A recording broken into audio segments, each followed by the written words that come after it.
If you have ever seen a word like this, just say yes or no. If you've ever seen this word. Yes. I'm going to move it all the way around. Yes. Have you ever seen a word like that? Yes. Raise your hand if you can read this word. Don't shout it out, just raise up. Maddie. There. How did you know? Because I sounded it out. You sounded it out, okay. Does anybody have a different way that they knew what this word was? Hudson? Isn't it a sight word? Is it a sight? Well, it's not a sight word, but I don't know what they're called. But I don't know. I just know it. You just know it. You know it in your brain and in your heart. Yes. Okay, Sabina? It's kind of like that. I forgot what that little Comma. Oh. thing is, but it's basically they are smushed into one, but where that little comma thingy is, it takes away where the A is, so it turns it into just one word, so it's there. Okay, Sabina has got some inside knowledge. I'd like to tell you a story today. As you get to read bigger, longer words, you might come across a word that has this little, it looks like a comma. That's what Sabina called it. It's like a floating comma. It hangs out in the air. I'm going to tell you the story of what that mark means and what it's doing to the word, because it's changing the word. If you're not sitting on your bottom, I'm going to ask you now to put your body on your bottom. We're not laying down. If you feel tired and you need a nap, please go get a pillow and leave this lesson. Thank you. All right, here's the story. This little Mark has a name. Comma.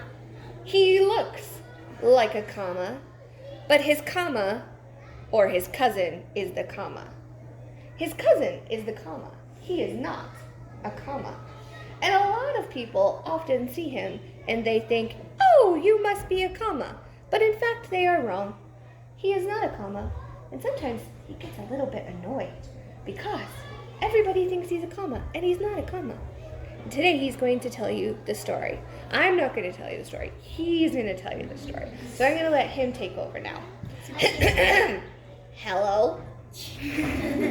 Hi. My name is not comma. Do not call me comma. My name is Apostrophe. Can you say my name?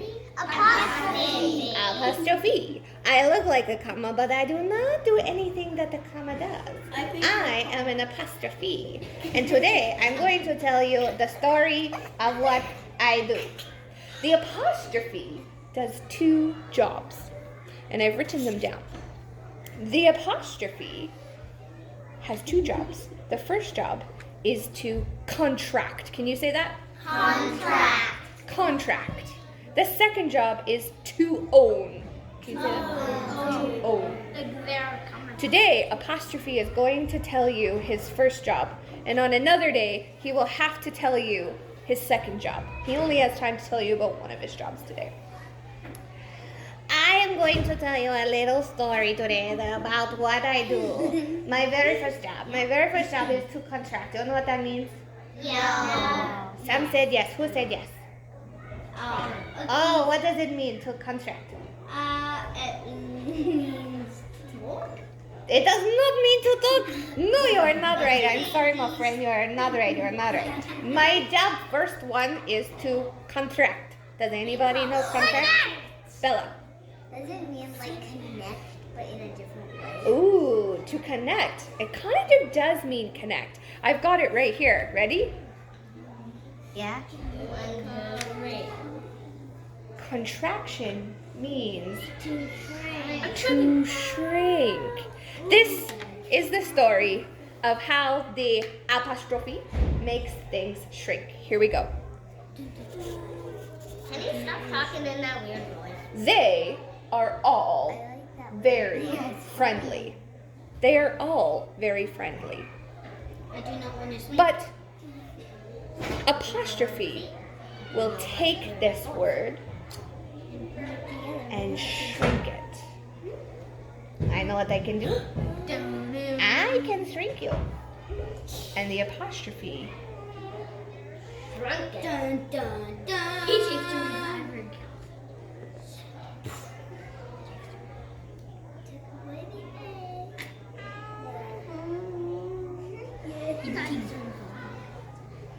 apostrophe To a new person. shrunk the word. The apostrophe has many different things that it can shrink. One day in a story, it saw the words, I am. And it knew that it could shrink these words too. So in it went, some of you already know what it's going to shrink it to. In went the apostrophe to do his first job of shrinking. He shrunk the A out of there. I. Oh, maybe. Maybe there's a pattern. We'll have to use our observation skills to see if there's a pattern. But then the apostrophe came across another word. You're going to have to wait till the end of the story. The apostrophe came across another word in a story. It was, you are. You are very, very nice. I know what it's gonna be. And he shrunk it. Oh, some of you know already what he shrunk it to. Let's see. You're just cutting out all the A's. Oh, you think there's a pattern of taking out all of the A's. Is that what the apostrophe does? Your.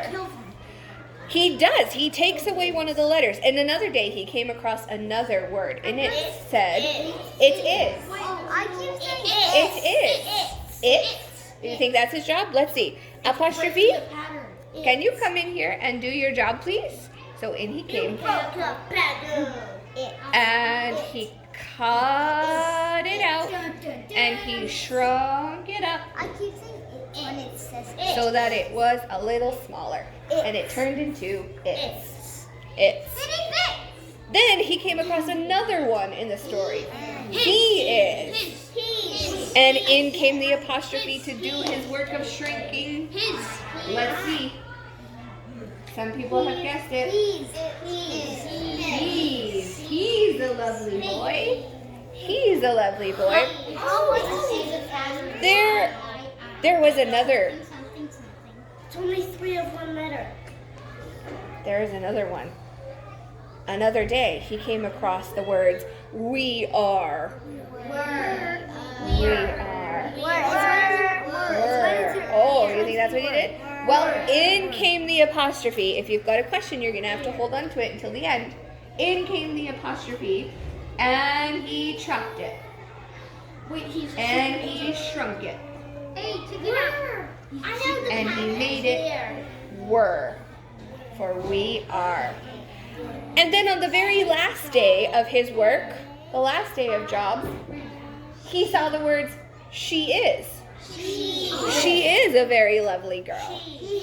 And in came the apostrophe to do his very last work of the day, shrinking and contracting, she is, to become she's done something naughty. This is the first job of the apostrophe, to shrink and to contract. So the next time you are reading something and you see some words that have been shrunken and contracted, you know the apostrophe has jumped in there to do its job. A few of you observed the pattern that was happening. What was it that the apostrophe constantly took out of the word it was contracting? Sabina? Vowels. The vowels, A and I. It always took out the vowels. I'm really glad you guys noticed that. So this afternoon, we're going to get together and we're going to make our own little apostrophe flip books. And this is my first one that I started making. You can make them for many different kinds of contractions with apostrophes. My title says apostrophes for contractions, to shrink. Because we know that the apostrophe can do 2 jobs. It can shrink and it can own. And another day we'll get together and I'll tell you the story of how it owns things. Today we're just looking at how it shrinks things. And this is my flip book. Ready? In my book, I might have to lay it flat. In my book, I have on the cover many different contractions. And on the inside, you can see what it was before it got shrunk. Here I have there, and it got shrunk. Oops, you know what? I remember what I was thinking. I didn't want to write it inside because I wanted to see if you could help me figure out what it should have been before the apostrophe did its job. They are. So I'm going to get my pen in a moment and I'm going to write it in. Let's see if you know the other ones too in my book. If I had the word your, You are. You are. that's what I'm going to put inside. That's what the apostrophe has shrunk. I'll put you are. If I had the word it's, please move back.